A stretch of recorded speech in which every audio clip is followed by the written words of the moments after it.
Hello tout le monde, bienvenue dans ce nouvel instant livresque. Je pense que dans cette vidéo, il y aura plusieurs sessions. Parce qu'il n'y aura pas de vidéo dimanche. Là, on est le mercredi 25 février, j'allais dire 5 février.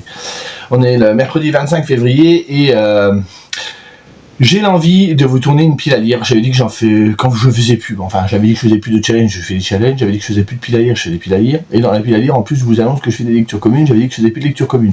Moi, les lectures communes, je me suis quand même vraiment calmé parce que je réponds juste à celles vers lesquelles je me suis engagé. Et je dis pas de plus en faire, mais c'est vrai qu'il faut que j'en fasse beaucoup moins quand même. Bref, donc du coup je viens vous voir aujourd'hui parce que je pense que je vais lire un petit peu plus que d'habitude, enfin plus. Pas plus parce que je vais faire comme la semaine dernière. Je vais lire 7 livres, un livre par jour. Là j'ai commencé, ça se passe plutôt bien, j'en ai déjà lu 2 donc je vais venir vous en parler. Je viens vous faire également un petit book haul. Il en manque un livre là, pourquoi il n'y en a pas 4 ? Oui, parce que hier j'ai dû faire, j'ai été à un rendez-vous qui a été une petite épreuve en soi, donc du coup pour me remercier, j'ai fait quelques petits achats. Oui, c'est pas bien, parce que là franchement le mois de février par rapport au dernier mois, j'ai un petit peu craqué mon slibard. Mais bon, c'est pas grave. Du coup, alors j'ai toujours pas avancé ça. Je me demande si je vais pas le laisser de côté et le reprendre depuis le début, parce qu'en fait je lis de façon un peu trop espacé et j'ai l'impression de pas du tout savourer l'histoire et c'est pas bien. Je crois que je vais le laisser de côté et je le reprendrai plus tard. Parce que je vous avais dit, normalement je fais un roman, un graphique cette année pour en lire plus, mais le problème c'est comme je lis des petits romans le soir, je prends pas le temps de lire autre chose. Parce que souvent je fais autre chose à côté, donc je prends le temps pendant 1 heure on va dire de lire mon livre et ensuite bah c'est tout. Et comme le lendemain j'en relis un deuxième et que je veux tenir le rythme, bah, bref. Donc je pense que ça je vais laisser tomber. Je reprendrai plus tard, c'est pas très grave. Et je pourrais même vous montrer dans la vidéo, parce que du coup elle sortira pas dimanche là, mais le dimanche d'après, je pense. Ce que j'ai envie de dire cette semaine, mais je me tâte encore pour changer certaines choses. Je veux rien figer dans l'instant. Et on parlera aussi un petit peu d'où j'en suis dans mes challenges. Alors faut que je fasse assez vite, parce que je dois encore tourner la pile à lire après, donc Bref, allons-y tout de suite gaiement. Alors, au niveau du book haul, on va faire le book haul, ce sera fait. Je suis allé à Leclerc Occasion et j'ai trouvé quelques petites choses. Alors, je suis dégoûté pour un truc. La dernière fois que j'y suis allé, il y avait une collection énorme de chair de poule. Et comme moi, chair de poule, je l'ai pas relu depuis que j'étais gamin. J'en ai 2 trop, j'en ai un juste là, je peux vous le montrer. Hop, je dois en avoir 3-4 que j'avais retrouvé dans une brocante ou un truc comme ça. J'ai celui-ci, La Nuit des Pantins. J'ai aussi l'épouvantail... de minuit, je crois que c'est ça le titre, que c'est un des premiers que j'avais lu à l'époque, donc du coup il a une valeur un peu symbolique.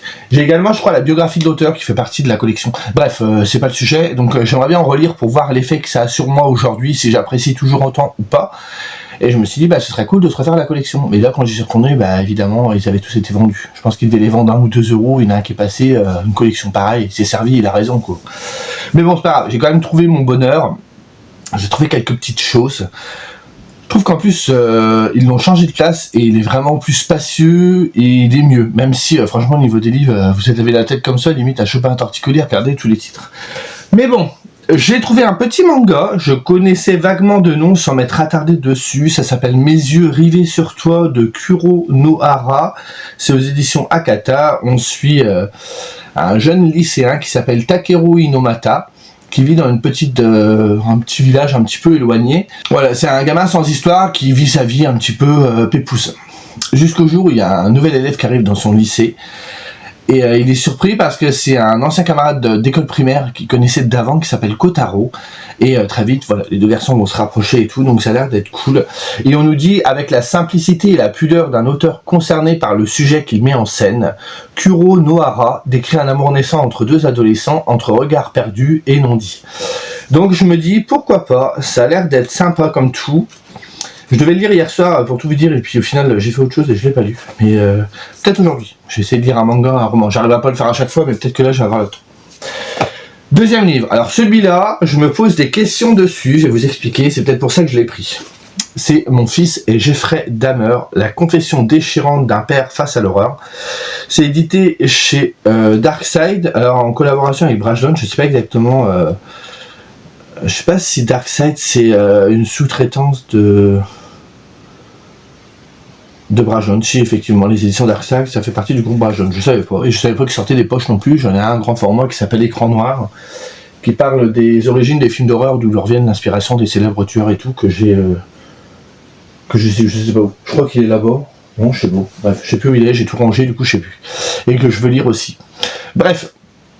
Si j'ai pris ce livre-là, c'est parce que je me pose certaines questions. Je me dis déjà, qu'est-ce qui a poussé le père à écrire un livre sur son fils? Parce qu'à ce moment-là, je pense que c'est sorti au moment où... alors c'est traduit de l'américain, je sais pas combien il y a eu de laps de temps entre la sortie américaine et la sortie française, mais il y avait la série, vous savez, de Ryan Murphy là, sur les tueurs en série. Je crois que c'est Ryan Murphy qui fait cette série-là, non? La première saison... C'est la deuxième saison, d'Hammer? C'est la première... Non, je crois que c'est la première. Bref. C'est avec l'acteur qui a joué dans American Horror Story. Je dis peut-être des boulettes, corrigez-moi si je me trompe. Et du coup, je me pose la question, pourquoi le père écrit un livre, si c'est juste pour l'argent, si c'est pour plus que ça et qu'il a besoin d'en parler. Et en même temps, je me dis, faut avoir quand même le courage de se mettre en avant, sachant qu'on a un fils quand même qui a un peu sali votre réputation en tuant autant de gens, quoi. Sali, c'est plus que sali d'ailleurs, vous voyez ce que je veux dire. Donc, je sais pas. Et s'il y a vraiment une plus-value de lire la confession de quelqu'un qui était proche du tueur, je sais pas. Donc ça m'interroge. Donc je me dis, et je connais pas trop l'histoire de Jeffrey Dahmer, je connais dans les grandes lignes, je suis pas non plus à lire et à être féru de tout ce qui se passe, mais voilà. Il y a des photos d'ailleurs, je vois qu'il y a des photos là. Donc il va peut-être retracer, essayer de nous faire comprendre, nous expliquer dans quel cadre a grandi l'enfant et si ça peut être, on peut trouver une certaine cause là-dedans, j'en sais rien. Vous savez, les tueurs, c'est compliqué. Mais bon, ça, je l'ai vu pas trop cher, ça m'intéressait, je me suis jeté dessus. Il y a celui-ci, alors là on est carrément dans un autre sujet, j'ai vu passer sur plusieurs comptes des copines et je me dis, j'ai jamais lu cette autrice, je tente très bien, mais j'ai pas envie de tenter sa saga Fourth Wing, parce qu'il y a 3 tomes de sortie, c'est en pause, je crois, je sais pas quoi, ça m'intéresse pas du tout. Donc c'est Rebecca Yarros et c'est In the Likely Event. Je pense pas que ce soit une romance, déjà c'est édité, je veux dire c'est édité chez J'ai lu, mais je dis ça dans le sens où c'est pas édité, vous savez, dans une maison d'édition de romance, genre... Harlequin, Hugo Roman et tout ça. On nous dit un crash d'avion, 10 ans de rendez-vous manqués, une mission qui pourrait tout changer. Et je sais que les filles l'ont lu et ont vraiment beaucoup aimé. Bon écoutez, il n'était pas très cher, il est en excellent état, je me dis je peux essayer, on verra bien, si ça passe pas, ça passe pas. Je me dis qu'abandonner un livre que j'ai pas payé neuf, j'ai moindrement. Et le dernier, je connais ni d'Ève ni d'Adam. La couverture m'a tapé dans l'œil. Je dis, ça a l'air d'être cool. Au début, j'ai pas osé aller vers lui. Puis après, je dis, allez, regarde quand même le résumé, ça te coûte rien. Et le résumé m'a emballé de ouf. Donc, je le lirai prochainement. C'est une maison d'édition que je crois que je n'ai pas dans ma palle, ou alors je m'en souviens pas. C'est Les Bien-Aimés de Anne Napolitano. C'est aux Escales. Et le résumé derrière est vraiment génial. Alors déjà, on nous dit au début, le phénomène littéraire qui a séduit plus d'1 million d'Américains, enfin traduit en français. Un roman monde sur l'amour et ses métamorphoses, sur la famille et ses conflits, sur la liberté et son prix. Pour le résumer, en gros, on suit un mec qui a grandi dans un foyer sans amour marqué par la tragédie, on nous explique. Donc il va rencontrer une fille très solaire. Et par l'intermédiaire de cette fille, il va rencontrer sa famille, notamment ses sœurs, qui ont toutes un objectif bien précis et qui sont, je pense, dans une famille aimante, donc il y a eu une bonne évolution et tout ça, jusqu'au jour où le passé du fameux William, donc de ce mec-là, va revenir et il risque de tout terrasser, même ce qui se passe avec cette famille solaire, il risque de les emporter avec eux en fait. On nous dit à la fin, Les Bien-Aimés est un grand roman sur l'amour sous toutes ses formes. Que se passe-t-il quand on choisit d'aimer l'autre, non en dépit de ce qu'il est, mais justement pour ce qu'il est? Qu'arrive-t-il quand on décide de vivre selon sa propre vérité? Et ça m'a beaucoup parlé. Donc je me suis dit, ça a l'air d'être cool. Donc nous allons tester ça, mais j'en ai vraiment pas du tout entendu parler. Donc voilà pour les petits achats. En dehors de ça, donc j'ai lu pour le début de semaine 2 livres. J'ai d'abord lu Meredith de Morgan Stankiewicz, je sais pas comment ça se dit, chez Noir d'Absinthe. Donc, fameuse maison d'édition qui n'existe plus et qui était vraiment la collection que j'adorais. C'est une petite novella. Morgan, je l'ai déjà lu dans quelques nouvelles, notamment dans sa nouvelle dans Nous sommes les ténèbres chez Goethe, que j'ai surkiffé. Voilà, vous ne l'oublierez pas. Si vous lisez le recueil de nouvelles de chez Goethe, cette nouvelle, vous ne pouvez pas l'oublier. Et elle a également écrit Draiman, je vous en ai déjà parlé plusieurs fois, j'ai adoré ce roman et tout. Et là, c'est encore une fois carton plein pour moi.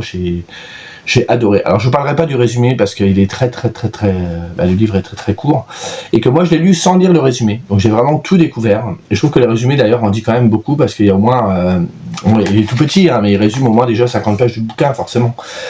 Et alors déjà j'adore la couverture. Je ne sais pas de qui elle est. Elle est de Marcela Bolivar. Elle est très jolie. Et une fois de plus, moi la plume de Morgane, elle me parle de où je la trouve super jolie. On sent que c'est travaillé, on sent qu'il y a vraiment une esthétique derrière parce que c'est un roman gothique. Ça se passe en 1813 pendant la guerre. Alors c'est laquelle de guerre, je sais plus, mais pendant une guerre. Et on est en Nouvelle-Angleterre. En quelques pages, elle arrive à vous pondre des personnages très identifiés, très marqués, très charismatiques. Elle arrive aussi d'une certaine façon à vous qualifier les personnages sans vraiment vous dire ce qu'ils sont. À un moment, il y a, vous verrez dans le roman, le personnage principal qui s'appelle Caleb va rencontrer une jeune femme. Et la mère de Caleb va venir le voir et va lui dire « Méfie-toi de cette femme. Méfie-toi ». Et à partir du moment où elle le dit, on a l'impression aussi qu'elle parle au lecteur et qu'elle nous le dit à nous. Et du coup, très vite, ça caractérise le personnage féminin et je trouve que la façon détournée qu'elle a de le faire, j'ai beaucoup aimé. C'est très cool, c'était très fort. Évidemment, j'étais très surpris, comme avec Draiman. Je trouve que, comme j'avais pas lu le résumé et que je me suis rien imaginé au début, j'ai été surpris tout du long. Alors, je dis pas que c'est non plus une surprise extraordinaire, mais voilà, j'ai beaucoup aimé les choses. Il y a des scènes polissonnes, dirons-nous.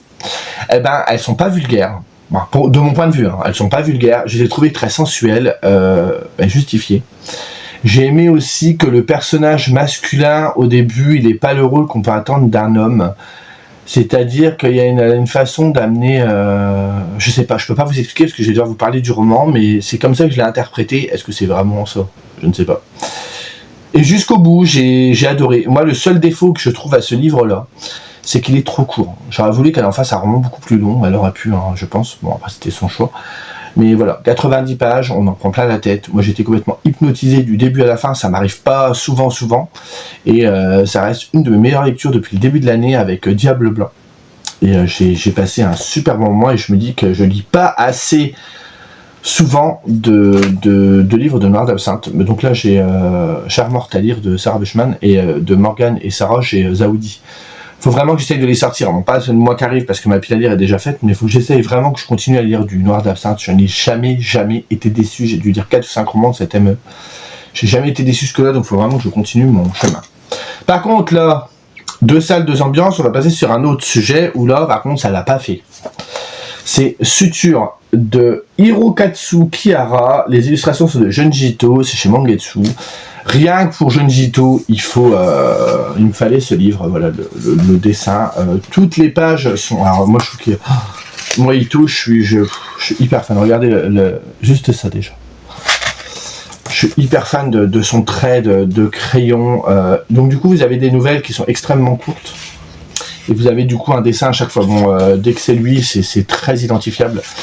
Il y a une nouvelle, alors pour tout vous dire, alors attendez, on va refaire les choses dans l'ordre.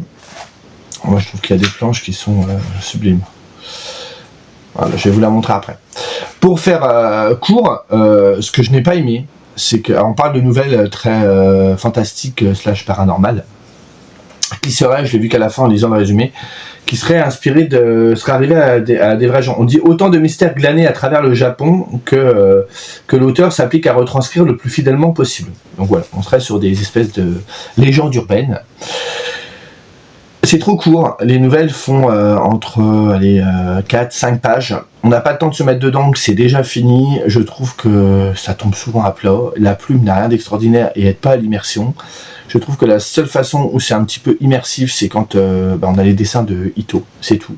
Franchement, à un moment, il y a un passage, on nous explique dans une des nouvelles un truc, j'ai lu, je dis ouais, ok, enfin... Et là, tu tournes la page et tu as une double page d'illustration de Junji Ito, et là, d'un seul coup, l'histoire prend du caractère, l'histoire prend tout son sens, tout son relief. Vous avez ce genre d'image. Voilà. J'ai pas grand chose à dire de plus. Quand vous lisez l'histoire, c'est ça. Moi, j'aurais voulu, alors j'en veux beaucoup de choses dans la vie, hein. J'aurais voulu qu'en fait, on garde les histoires de Hirokatsu, pardon, mais que ce soit transposé en BD. Parce que regardez à la fin, un BD en manga, en planche, parce que regardez à la fin, la dernière nouvelle est adaptée par Junji Ito. Hein. La dernière, c'est ça. Non, je vais vous mettre au début pour pas vous spoiler. Voilà, on est vraiment sur, sur une nouvelle graphique. Hein. Eh ben, ça marche de ouf. Alors que tout avant les nouvelles, j'ai pas vu d'intérêt, mais je pense que c'est la façon qu'a de faire Junji Ito, d'instaurer son atmosphère, d'avoir ce trait de crayon bien spécifique. Regardez-moi ce regard quand même qui est assez terrifiant. Et du coup ça match. Et dès que c'est des nouvelles toutes seules, moi j'ai été croché plusieurs fois, j'étais là ouais. En plus, il y a un truc qui m'a fortement gêné, c'est qu'ils ne donnent jamais les prénoms des gens, parce que du coup, comme c'est des histoires se disant vraies, ils gardent l'anonymat. Donc il dit Monsieur A ou B a fait, et moi ça me sortait du récit aussi. Bref, c'est un flop. Je le garderai parce que l'objet, l'objet livre est vraiment génial. Il y a des histoires, on arrive à la fin, j'étais en mode ouais, et quel intérêt. Ouais. Donc ça ne l'aura pas fait. Je veux, pour la fin de la semaine, pouvoir lire ces 4-là, parce qu'on est mercredi, jeudi, vendredi, samedi, dimanche. Attendez, j'en ai 4 ? Non, j'en ai 5. Donc, essayez de lire ça. Il y a notamment Sépulcre, les nains de l'enfer de Frédéric Livin, ce que j'avais acheté à Surfroide. Une des dernières sorties qu'il avait fait, c'est une nouvelle collection qu'il a fait. C'est la collection Sépulcre, c'est écrit là. Donc, voilà. Moi, j'adore les dessins. Voilà, je sais que c'est Frédéric, ça se lit super bien. Ça a l'air un peu décalé, j'ai pas lu le résumé, mais ça a l'air très cool. Celui-ci, alors celui-là c'est Séverine qui en a déjà parlé plusieurs fois, il me semble que c'est Séverine. C'est au livre de poche, alors je sais plus, j'avais trouvé d'occasion celui-ci, je ne sais plus, où je l'ai eu, c'est marqué livre offert pour 2 achetés, peut-être que je l'ai eu comme ça, je ne sais plus. C'est L'Enfant Rien de Nathalie Hugues. Alors bien évidemment, je ne vous dirai rien sur les résumés parce que les livres sont extrêmement courts et je veux pas me spoiler la moitié du récit. Celui-là il fait 120 pages, je sais pas, je sais que Séverine avait été très marquée par cette lecture, si je vous dis pas de conneries. Celui-ci que je vous ai dit que j'avais trouvé en boîte à livres, donc je vais le lire cette semaine, on verra bien. Découvrir la plume de Annie Ernaux avec La Place. Donc là j'avais lu le résumé et on nous parle d'une fille qui parle de son père, je crois, et du lien qu'elle a avec lui. Ça finirait une saga, ce serait pas mal. C'est Sœur de Rouille 3, La Gueule Verte. C'est de Guillaume Belrêve. J'ai lu les 2 autres l'été dernier, je crois, ou pas loin, et faut vraiment que je le mette. C'est le plus gros, hein, il fait 137 pages, donc je pense que celui-là, j'essaierai de me le caler dimanche. Et j'aimerais bien lire la fin de cette histoire, parce que je la recule à chaque fois. Et le dernier, j'essaierai de lire samedi, c'est Vermis, tome 1, Donjon oublié et forêt interdite. C'est par Plastibo, c'est édité chez Uber. Et je veux le lire parce que le tome 2 va sortir. Vous savez, c'est un espèce de guide officiel d'un jeu vidéo qui n'existe pas. Et il y a une atmosphère assez particulière, enfin je trouve ça, j'en ai entendu parler plusieurs fois et à chaque fois les gens sont assez dithyrambiques. Le livre il est vraiment très j'aime beaucoup ce que ça dégage, mais après je l'ai pas lu, donc j'ai vraiment envie, et du coup on va vous décrire un petit peu les personnages qui peuplent cet univers et tout. Je pense qu'il y a une histoire qui va se dessiner au fur et à mesure certainement, mais je sais pas, il y a vraiment, ça commence déjà comme ça, je peux même vous lire le début, on nous marque. Un cadavre s'agenouille devant un puits. Médusé par son reflet en chair et en os, il se demande ce qui aurait pu être fait et ce qui aurait pu être. Et tant que la lune brillera, cette faible illusion l'emportera. Donc du coup, il y a tout un truc. Voilà, ça me botte de ouf. En plus, depuis le temps que je voulais le lire, ce serait temps de le faire. Et en plus, je trouve que c'est un petit peu diversifié. Bon, l'horreur l'emporte encore une fois, mais il y a un peu de tout et c'est très cool. Donc voilà, alors pour le challenge, on en est où du coup? Parce que je ne sais plus ce que j'ai lu, ce que je vous ai dit, ce que je vous ai pas dit, parce que la semaine dernière, il y a 15 jours, on va dire il y a 15 jours, j'ai pas fait le point. Alors pour le Synesthésia, vous verrez dans la pile à lire, vous l'avez déjà vu du coup, le livre que j'ai tiré, donc ce serait bien que je le lise. Là du coup pour le feuilleton de Eve, Meredith de Morgan, je l'ai mis dans la consigne, un livre dont le titre comporte un nom de ville, pays. Vous savez que je voulais mettre Les Disparus d'Arlon de Pablo Beag, et en fait, d'Arlon, je crois que c'est une ville qui est fictive. Alors que là, Meredith, c'est vraiment une ville qui existe. Je sais plus si c'est... je sais plus c'est dans quel état. Bref, ça existe vraiment. Ensuite, je ne sais plus si j'ai mis autre chose. Suture. Suture qui est là, bon là j'ai copié Eve, je crois qu'Eve l'avait mis dans la même catégorie. Un regard qui percute, attire en couverture. Bon là s'il percute pas, je vois pas ce qu'il nous faut. Et je crois que c'est tout, ouais.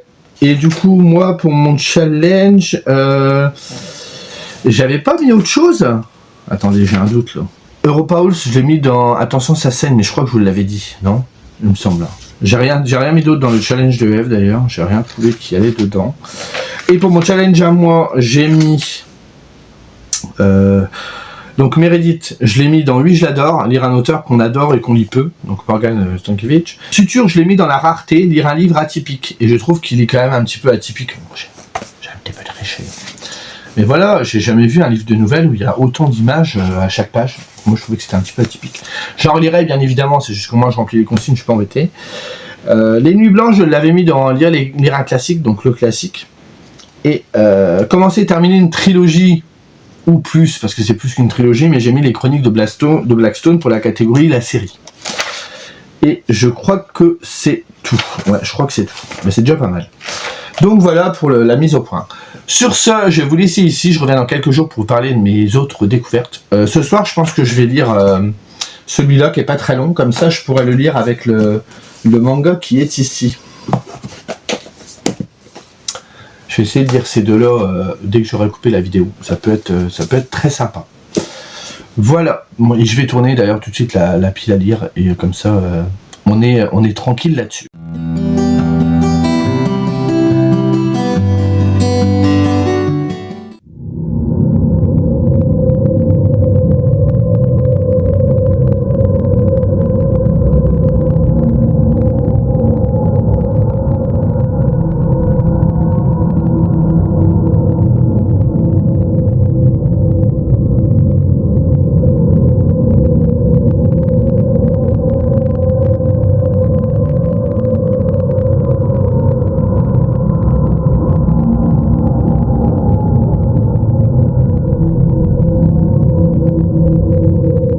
Je reviens par ici, j'aurais dû venir avant, je mets trop de temps à venir et je regrette parce que j'ai fait une lecture par jour, je suis pas venu te voir depuis mardi je crois que c'est ça, mardi ou dimanche, non, je crois que c'est mardi. Vous avez vu ce matin ma pile à lire de mars, j'ai réussi à la tourner hier soir, à la monter hier soir, comme ça j'ai pu vous la balancer et j'étais tranquille de ce niveau là, et aujourd'hui je voulais lire, j'ai pas lu tout ce que je voulais parce que j'ai eu un petit imprévu entre temps, je vous explique ça après, mais bref, je vais essayer de faire assez court, parce que sinon ça va durer encore 1000 ans, et même si le vlog est sur 15 jours, j'ai pas envie qu'il dure 3 heures, sur mes lectures de la semaine.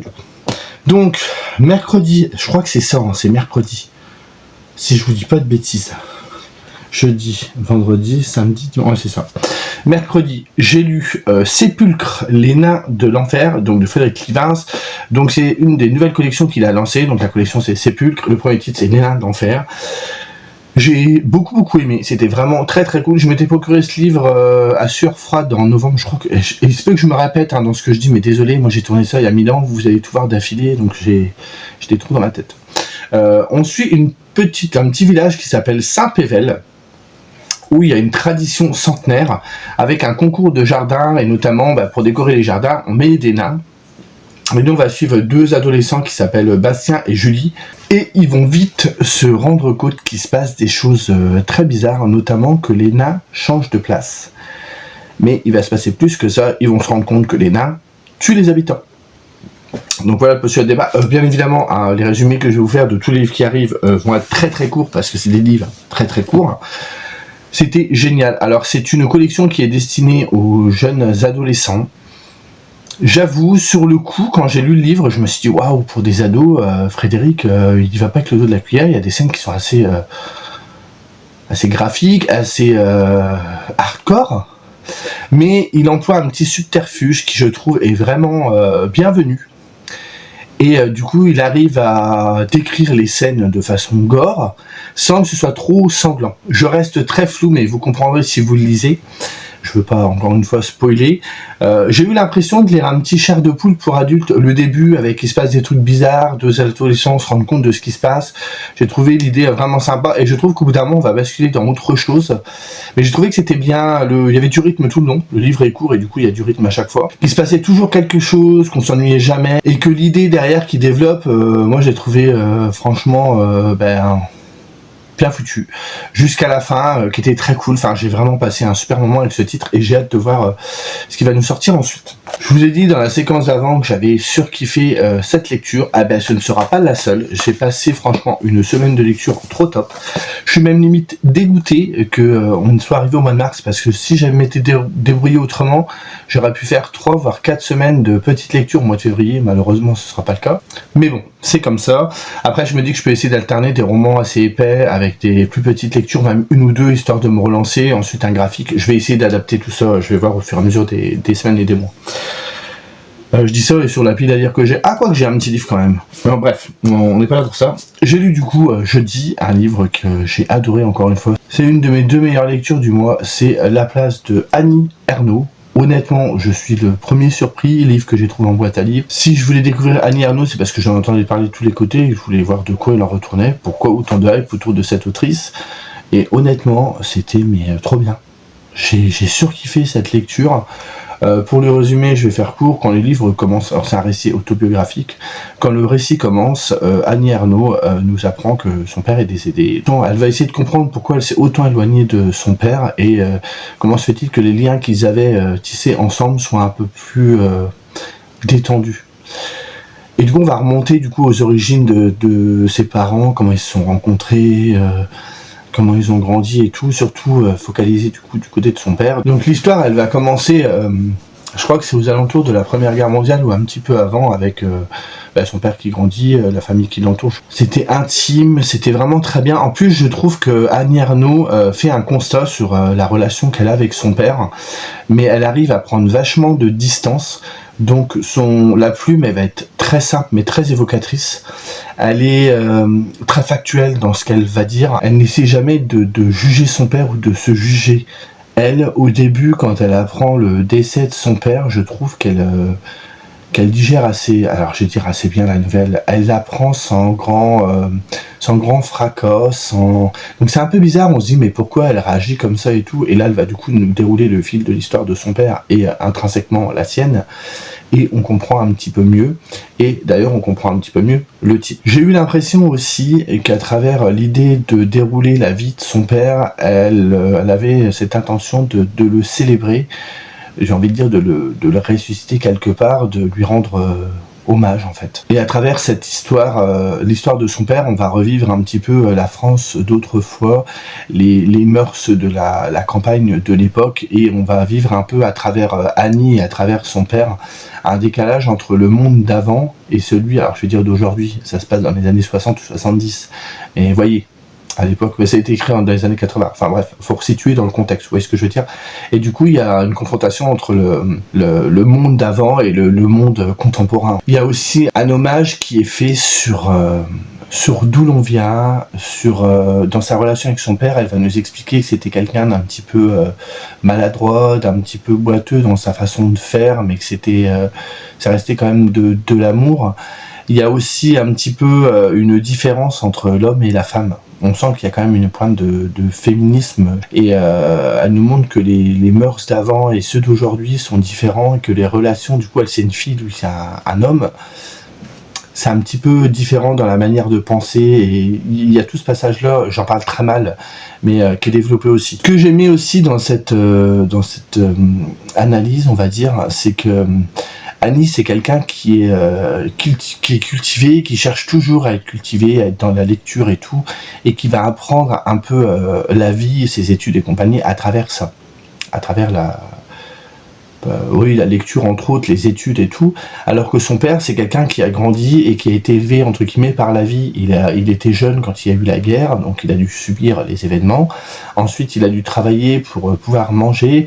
Il a quitté l'école très tôt. D'ailleurs elle explique comment ça se passait avec son père quand il était enfant.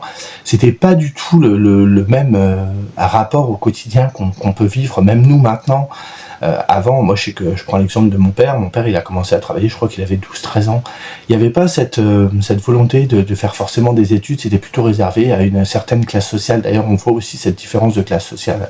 Parce que pour vous la faire courte, je ne vais pas non plus trop en dire parce que le livre est vraiment petit. Le titre La Place tient du fait qu'Annie elle fait un constat sur le fait qu'à l'heure actuelle, quand elle écrit ce livre, elle n'est plus à sa place au sein de la famille, sa famille.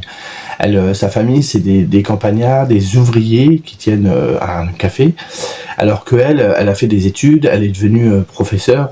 Quand le livre commence, elle obtient, elle a un entretien, je crois, pour être prof, et elle est validée à ce niveau-là. Et du coup, elle va être plutôt dans la petite bourgeoisie, vous voyez. Et du coup, déjà ça crée une ambivalence. Et du coup, elle sait plus trop où est sa place. Pour elle, elle est plus avec ses parents qui sont d'un autre monde. Et elle peut pas vraiment être dans la bourgeoisie puisqu'elle vient de la campagne. Vous voyez ce que je veux dire? Et du coup, elle va peu à peu s'émanciper de tout ça pour vraiment entrer dans la classe bourgeoise. C'est vraiment ça qui est expliqué aussi. Je trouve que le livre fait, je sais même pas s'il fait 100 pages, hein, honnêtement. Il fait 114 pages. Je trouve que ce livre est d'une profondeur. Franchement, moi, je me suis beaucoup investi dans la lecture parce que c'est exactement ce qui peut se passer. Moi, avec notamment mon père et ma mère, ils viennent de la campagne. C'est des gens très simples. Mon père, moi, je lis beaucoup. Il m'a vu quand j'étais ado lire beaucoup, il comprenait pas ça. Il dit t'as toujours la tête dans tes bouquins, ça te sert à quoi? Alors qu'eux, ils ont été vraiment très tôt balancés dans la vie active.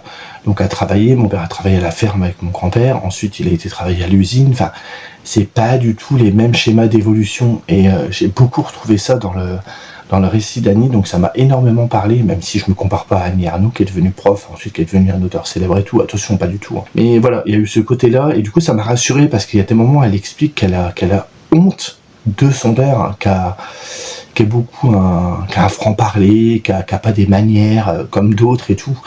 Et comme dans la bourgeoisie, on va être un peu plus distingué, voilà. Je caricature un peu, mais c'est vraiment l'idée. Et du coup, moi, ça faisait ça. Je sais que je suis quelqu'un de discret et tout. Et mon père, c'est quelqu'un qui rigole fort, qui parle fort, qui s'en fout que les gens le regardent. Lui, il profite de la vie, les autres, ils s'en foutent. Vous voyez ce que je veux dire? Et du coup, je me suis beaucoup retrouvé là-dedans et j'ai passé vraiment un super moment. Et en plus, je viens de me rendre compte à l'instant qu'il a eu le prix Renaudot en 84. Donc, j'aurais pu le mettre dans la catégorie du challenge de Eve. Mais je crois que je ne l'ai pas mis là-dedans. Attendez, je vais vous dire ça. Oui, parce qu'entre-temps, il s'en est passé des choses aussi à travers les challenges. Je l'ai mis, attendez, parce qu'au fur et à mesure, je rajoute des trucs. Je l'ai mis où? Ah si, je l'ai mis un livre d'un auteur que tu veux découvrir. Bon, je voulais découvrir plus ou moins Annie Ernaux. J'ai un petit peu triché parce que j'étais pas non plus dans une optique de la découvrir tout de suite. Et c'est parce que je suis tombé dessus. L'occasion a fait le larron, comme on dit. Et bref, j'aurais pu le mettre dans sa catégorie c'est primé, mais c'est bien. Tant pis, c'est pas grave. Donc Annie Ernaux, je veux relire absolument. Pour l'événement, je vais vous parler après. J'ai cherché cet après-midi, j'ai pas trouvé. Vous comprendrez après pourquoi je dis ça. Bref, donc ça c'est fait. Le livre d'avant, je vous ai parlé de quoi? Attendez, j'en ai partout. Là. Il est là, Les Nains de l'Enfer. Alors, où j'ai mis Les Nains de l'Enfer de Frédéric? Est-ce que je l'ai mis dans le challenge de Eve? Oui, je l'ai mis dans Petit ou Grand Personnage nain, Hobbit géant. Il y a un nain, donc ça fonctionne. Il aurait pu rentrer dans le synesthésia. Hein. Le synesthésia, je crois que c'était le rouge. Voilà, c'était le rouge, donc il rentrait dedans. Hein. La couverture, elle est vraiment rouge. Et je sais pas si je l'ai mis dans mon challenge à moi. Je ne crois pas qu'il rentrait dedans. Non, je l'ai pas mis. Bref, continuons. Je suis en train de faire un bon petit bordel là, sur le bureau, c'est extraordinaire. J'en ai mis partout. Alors attendez, je range un peu, parce que je suis un petit peu maniaque, moi. Je vais ranger un petit peu mon bardeau pour pas être trop embêté. Ensuite, donc là j'étais trop content, je sors de cette lecture-là qui s'est lue très vite, la plume est très simple, mais voilà, génial. Si vous pouvez tenter Annie Ernaux, alors j'ai été voir sur Wikipédia vite fait, il se trouve qu'elle a beaucoup écrit de récits autobiographiques et elle esquisse des infos sur sa vie qu'on aperçoit ici, mais j'espère qu'elle en parle plus dans d'autres livres parce que je serais curieux de savoir ce qu'il en est. Donc le livre que j'ai lu après, c'était L'Enfant Rien de Nathalie Hugues, ici au livre de poche, livre que j'avais trouvé sur Vinted par hasard. Et je sais que c'est Séverine de Il est bien ces livres qui en avait parlé plusieurs fois et qui, je crois, avait beaucoup apprécié ce livre. Ici, on suit un petit garçon qui s'appelle Adrien et qui, chaque semaine, guette l'arrivée du père de sa demi-sœur qui s'appelle Clémence. Je ne sais plus comment elle s'appelle, sa sœur. Isabelle. De sa sœur Isabelle, et en fait ce petit garçon il sait pas qui est son père et c'est quelque chose qui l'obsède et il aimerait que le père de sa sœur Isabelle soit son père à lui, mais le père d'Isabelle il leur jette un petit peu et tout, et dès que Isabelle part avec son père les week-ends il se retrouve tout seul avec sa mère, et sa mère elle fait plus trop attention à lui, elle passe son temps à pleurer et lui il comprend pas trop ce qui se passe, il a l'impression de n'être rien, d'où le titre du livre. C'était très lourd comme lecture, c'est pesant, cet enfant il fait mal au cœur, il a des pensées où tu te dis mais en fait il comprend pas pourquoi personne ne veut être son père, le fait de pas savoir qui est son père ça laisse des zones vraiment très, très sombres sur sa vie, sur ses réflexions, il a même des idées, à un moment il a une idée, je peux pas vous dire laquelle. Mais je me suis dit, faut pas qu'il fasse ça, faut pas qu'il fasse ça. Bref, il va se passer énormément de choses en si peu de pages. C'était très sympa. La plume n'est pas très, très compliquée, mais c'est pareil, encore une fois, malgré que la plume soit simple, je trouve que l'autrice, elle arrive à amener une certaine ambiance. Elle arrive vraiment à travailler la psychologie du personnage du petit garçon. Le seul petit souci que j'ai eu, c'est que je trouve que le gamin, il ressasse un peu trop souvent la même chose. Bon, c'est normal, hein, vous allez me dire, je veux pas passer pour quelqu'un qui a pas d'émotion, qui est inhumain, mais c'était un peu trop redondant. Du coup, ça amenait quelque chose de lourd. Si vous avez envie de le lire, il faut vraiment le lire quand vous êtes dans de bonnes conditions, parce que c'est vraiment pas évident. Malgré tout, il y a quand même de l'émotion. Bon, moi, j'ai gardé une certaine distance du fait que je vous dis, c'était un peu trop répétitif à mon goût, et au bout d'un moment, c'était un peu lourd, quoi.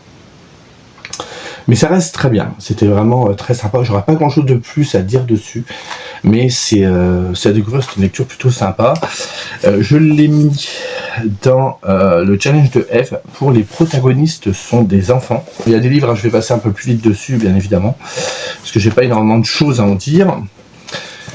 J'ai lu sur 2-3 jours le manga Mes yeux rivés sur toi de Kuro Nohara, que je venais de trouver, qui est aux éditions Wakata, je vous avais présenté il y a pas longtemps, je crois qu'au début de cette vidéo d'ailleurs, qui parlait d'un jeune garçon qui s'appelle Takeru, qui est lycéen, qui vit dans une petite ville voilà, de province, voilà, on est plus un hybride de ville-village. Et il y a un élève qui vient dans ce lycée, un nouveau qui arrive dans ce lycée, et en fait Takeru il se rend compte que c'est quelqu'un qu'il connaît, il est à l'école avec lui en primaire, il s'appelle Kotaro. Et très vite tous les deux vont se rapprocher et voilà, ils vont essayer de vivre un petit peu leur sexualité, leur attirance. Ça s'avère assez compliqué parce qu'ils sont dans des petites villes et du coup ça jase beaucoup, comme on nous dit derrière, les non-dits, les rumeurs, le mariage, les enfants. Takeru, quand il voit des proches de sa famille, c'est « Alors, tu vas avoir des enfants? T'as une copine? Machin? Ah, t'as vu à la télé, ils ont encore montré deux mecs qui s'embrassent. Franchement, moi je comprends pas ça. » C'est que ça lui ressasse dans la tête et tout. Donc du coup, dès qu'il va avoir des émotions et des sentiments pour Kotaro, il va beaucoup faire un pas en avant, 3 pas en arrière, il va se poser beaucoup de questions. Kotaro en face est un petit peu dans la même situation, donc lui aussi hésite beaucoup, hein. Il y a un petit peu un tabou autour de ça, il y a un petit peu de l'homophobie intériorisée, ça s'avère assez compliqué. C'était cool, franchement. Moi, la première chose que j'ai trouvé très sympa dans ce livre, c'est que les personnages ne sont pas des dieux grecs. En général, on est toujours sur des personnages hyper beaux, hyper bien foutus et tout.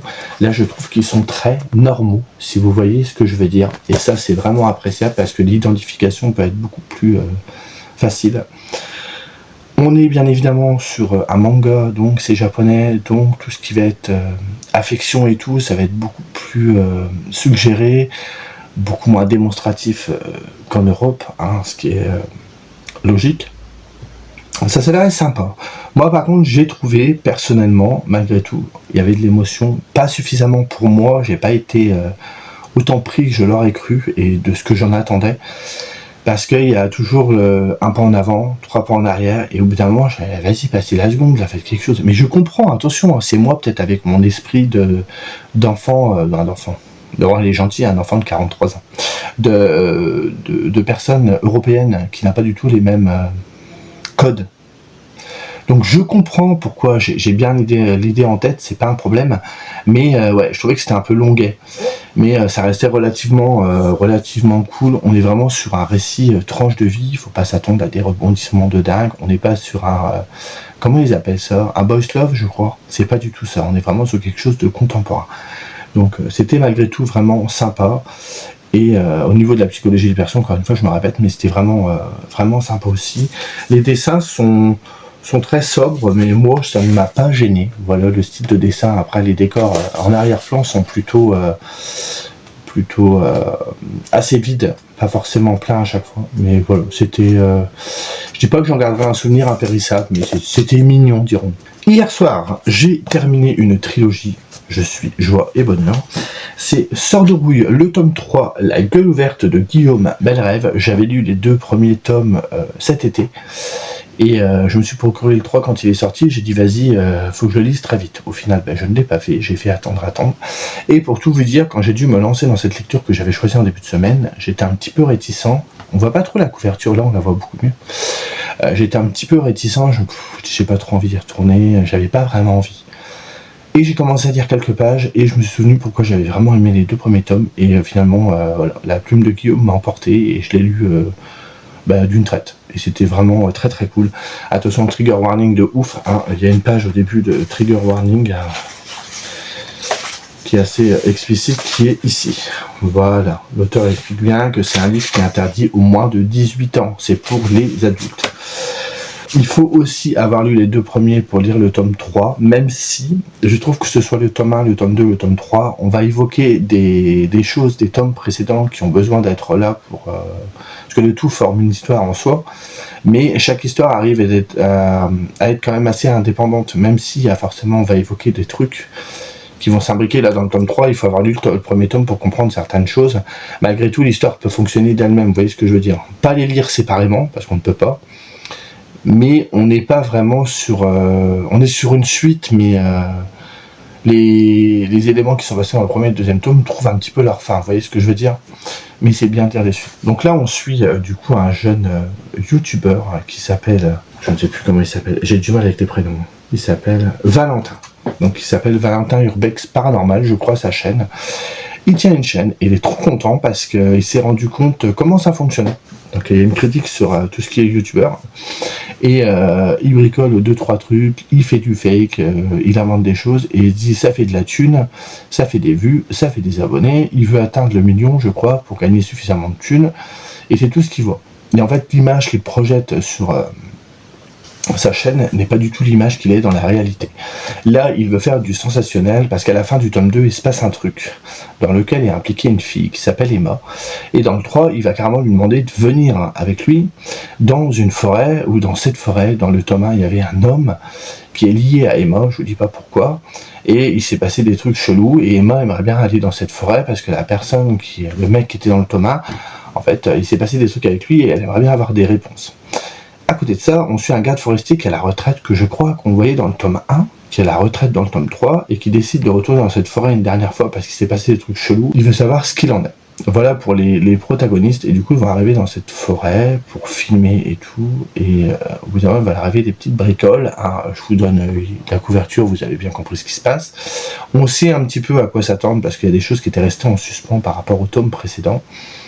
Et l'auteur il fait pas dans la dentelle. Moi j'ai adoré le fait que la forêt est vraiment vivante, il arrive vraiment à lui amener une ambiance de ouf.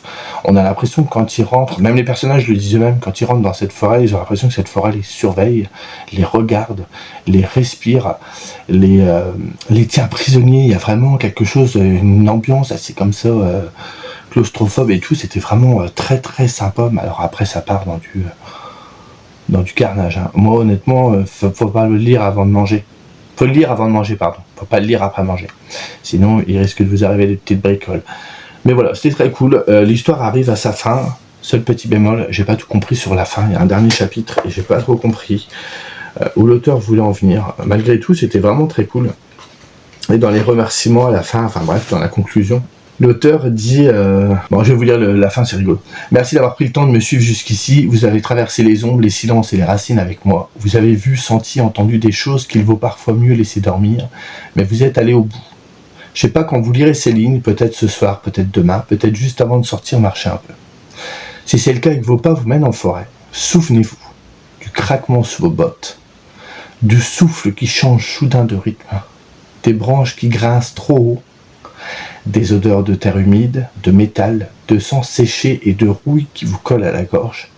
Et si au loin vous entendez un rire aigu, deux rires, peut-être, ne cherchez pas d'où ça vient, souriez et pensez à moi. Et j'ai beaucoup aimé cette conclusion. Ça spoil rien, attention. C'est vrai que je relise la fin, je la trouvais assez nébuleuse, j'ai pas trop compris ce qu'il voulait nous montrer exactement. C'était peut-être ce qui m'a un petit peu déplu, mais c'était vraiment un très bon temps. Mais c'est une trilogie qui est vraiment sympa. Par contre, très très gore et réservé à un public adulte et fou, un public aussi qui aime l'horreur très graphique. Et ce matin, j'ai terminé cette petite pile. Je suis très fier de moi. J'ai lu la pile que j'avais prévue, donc ça c'est très cool. Et j'étais très content des livres que j'ai mis. Et voilà. Ce matin, j'ai enfin lu, parce que ça faisait très longtemps que je voulais le lire. C'est Vermis le Thomas, ou Vermis, je sais pas comment ça se dit. Donjons oubliés et forêts interdites, c'est de Plastibou et c'est édité chez Uber. J'ai jamais lu Uber, je ne sais pas comment ça se dit. Parce que Uber ça fait Uber Eats et Uber ça fait le prénom, donc je sais jamais trop. C'est une édition que je ne connaissais pas. Ce livre, je l'avais vu passer notamment chez Jody des livres de la crypte, mais pas que. Et dernièrement, il y avait The Book Club, Cult Club, je sais jamais son pseudo, bref, je vous en parle tout le temps, qu'il avait lu, qu'il avait beaucoup aimé, et comme c'est un métalleux, je me suis dit, ah, je vois alors. C'est de la dark fantasy.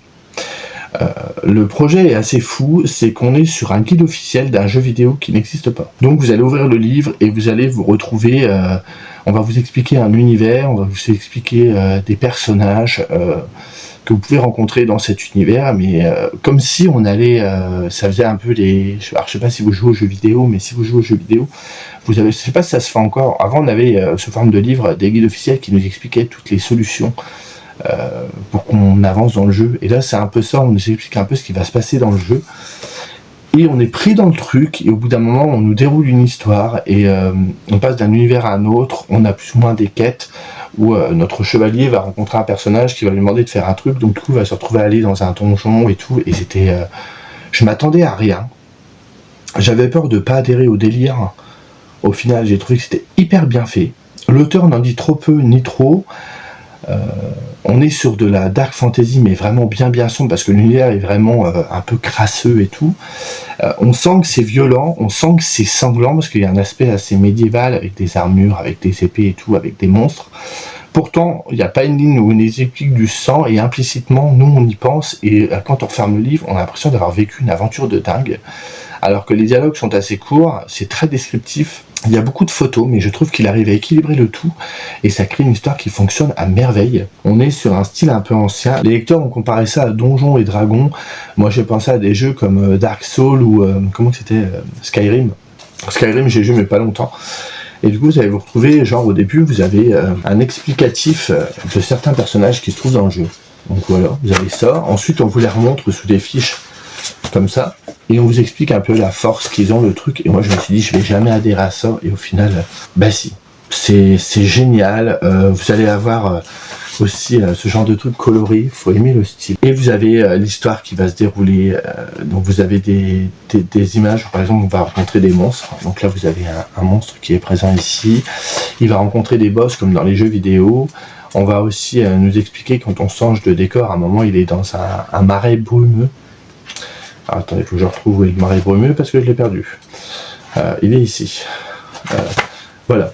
Vous avez un marais brumeux et à un moment il y a une tête qui va sortir de l'eau. Vous savez, on vous explique ça dans le texte au-dessus. Et je trouve qu'il y a une ambiance de dingo. Et c'était vraiment très bien.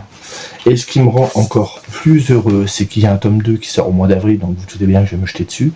Et que le tome 3 vient de sortir en VO, donc je pense qu'on l'aura l'année prochaine. C'était culotté de la part de la maison d'édition de sortir ce genre d'ouvrage, c'était culotté de la part de l'auteur d'écrire ce genre de truc. Mais au final, je trouve que si on assemble des images, le texte et la volonté de ce que veut faire l'auteur derrière, il y a un truc qui fonctionne de dingue, on ne s'ennuie pas. Moi je m'étais mis une petite musique dark fantasy ambiance dans les oreilles, parce que vous savez que je lis beaucoup avec de la musique d'ambiance. Le combo était parfait, j'ai passé un super bon moment. Donc franchement sur la semaine, à part Suture dont je vous ai parlé, qui m'a vraiment déçu, malgré qu'il y avait quand même les super dessins de Jeune Gito, et l'Informien que j'ai bien aimé, même si j'ai trouvé ça un peu plombant, et le manga qui était pas voilà, aussi bien que je l'aurais voulu. C'était des lectures absolument géniales. C'est rare que j'ai autant de bonnes lectures, surtout par rapport à l'année dernière où je trouvais que j'avais eu une année qui n'était pas forcément top en lecture. Et là, en plus, ce mois-ci, 2 lectures top. La place de Annie Ernaux que je veux redécouvrir du coup, et Meredith de Morgan, mais voilà, Morgan Stankiewicz, j'adore de toute façon. Bref, donc voilà pour les petites mises à jour. Vermis, je l'ai mis dans la tentation, parce que la tentation, c'était, attendez, je ne sais plus, j'ai créé un challenge, mais je ne sais plus les consignes. La tentation, c'était lire un livre qui nous tente depuis longtemps, je crois. Ouais, c'est ça. Et Vermis, je l'ai mis aussi dans les challenges de Eve, à la consigne, ça se passe ailleurs, parce que là, on est dans un autre monde, on n'est pas chez nous. Donc voilà, donc j'avance un petit peu en plus dans mes challenges, donc ça, j'en suis très content. J'ai un bilan lecture de février, du coup, qui est vraiment top. Donc j'ai pas compté Vermis, hein, parce que je l'ai lu le 1er mars. Mais sur février, j'ai lu 14 romans et 5 graphiques. Des romans petits, certes, mais quand même. Et du coup, j'en suis très content. J'ai l'impression, du coup, de lire beaucoup, même si c'est le cas, mais c'est que des petits livres. Parce que depuis le début de l'année, franchement, j'ai regardé. Vous savez, dans mon carnet, je marque que les lectures romans, je ne mets pas les graphiques. Et j'ai lu que des petits bouquins depuis le début de l'année, j'ai remarqué ça. En fait, voilà. Là, je peux faire un glossaire avec toutes mes lectures. Et la plus grosse lecture que j'ai fait, c'est Ex Education avec 355 pages. Sinon, j'ai pas des livres qui dépassent les 300 pages depuis le début de l'année. C'est pas grave, hein, c'est vraiment pas grave. Mais voilà, depuis le début de l'année, je trouve que dans l'ensemble, l'année a commencé un petit peu compliquée, mais très vite, j'ai fait des très bonnes lectures et je suis très content de tout ça. Du coup, tout à l'heure, j'ai commencé celui-ci, ce sera pour le Synesthésia, comme je vous l'ai dit, couleur pastel. C'est La Grande Sophie, on est sur un récit épistolaire, mais autobiographique, où elle se confie à un personnage fictif, qui est un personnage d'une de ses chansons. J'ai lu 100 pages. Pour l'instant, je kiffe. J'aime beaucoup. Donc, je reprendrai, je pense, demain, parce que là, du coup, je l'ai pas avec moi, le livre. Mais je dois commencer Résurgence, Résurrection. Putain, je sais plus le titre. Je ne sais plus comment il s'appelle, le livre. Ah, attendez, je vais vous le dire, je dois l'avoir écrit dans le carnet. Oh là là, ouais, je sais même plus ce que je dois lire. On en est là. C'est Récursion, voilà. Cédric a déjà commencé, il m'a envoyé un message tout à l'heure en me disant qu'il avait déjà lu la partie du jour et qu'il attendait pour en parler. Mais malheureusement, je n'ai pas commencé. Je pensais, j'étais parti sur le fait de lire ce bouquin-là et de commencer Récursion.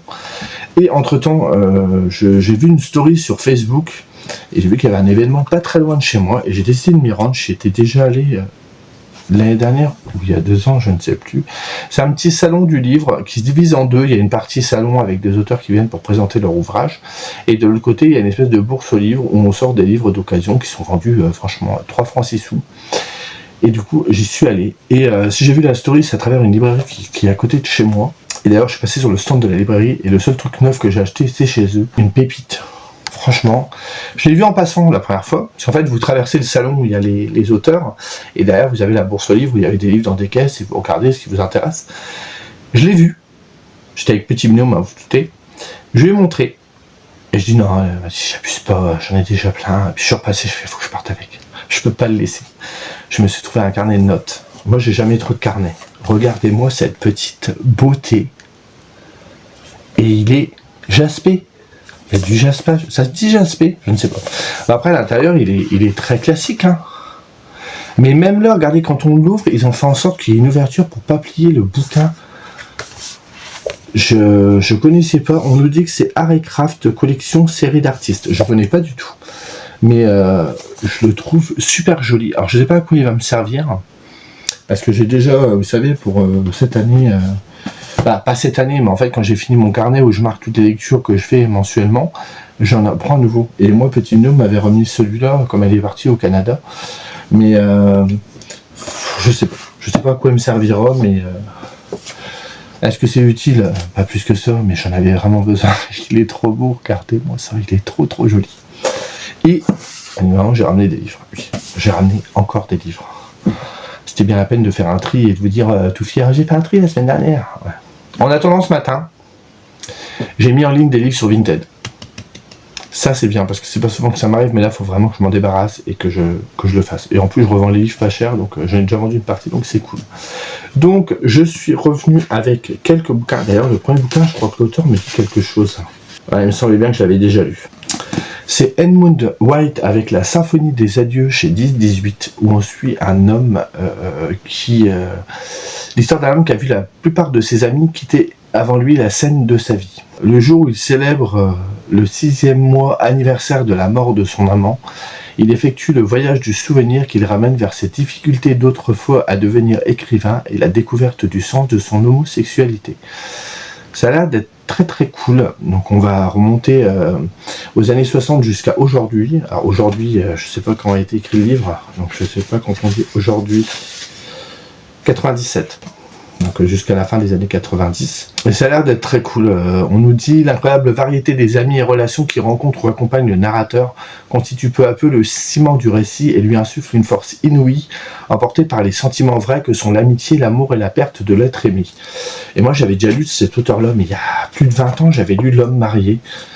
J'en garde pas un souvenir impérissable, c'est peut-être pas le genre de lecture qui a été faite pour moi, mais voilà, là je l'ai vu, j'ai dit, la couverture me disait quelque chose, et j'ai dit vas-y on va tenter, donc on verra ça plus tard.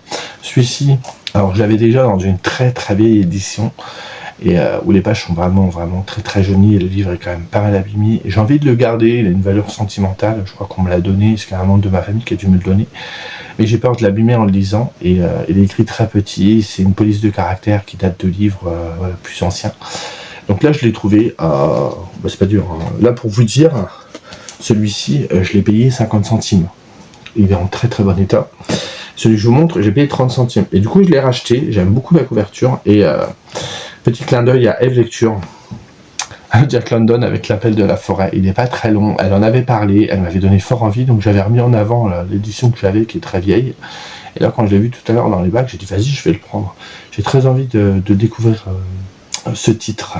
En écrivant L'appel de la forêt, Jack London a voulu que le courage et l'amour d'un chien conduisent à la compréhension des hommes, mais à travers le symbole d'une vie animale, il exalte aussi face à la société impitoyable d'une Amérique du début du siècle, une volonté indomptable qui trouve son écho en chacun dans le besoin de liberté et le courage de l'aventure.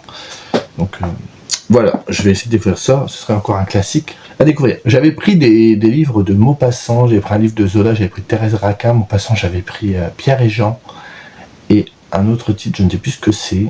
Et j'aime bien parce que c'est des titres, vous savez, avec une partie dossier, on vous explique un peu le récit. Et au dernier moment, j'ai dit, Laurent, des Maupassant, t'en as acheté un il n'y a pas longtemps, t'en as quelques-uns dans ta pile à lire, abuse pas.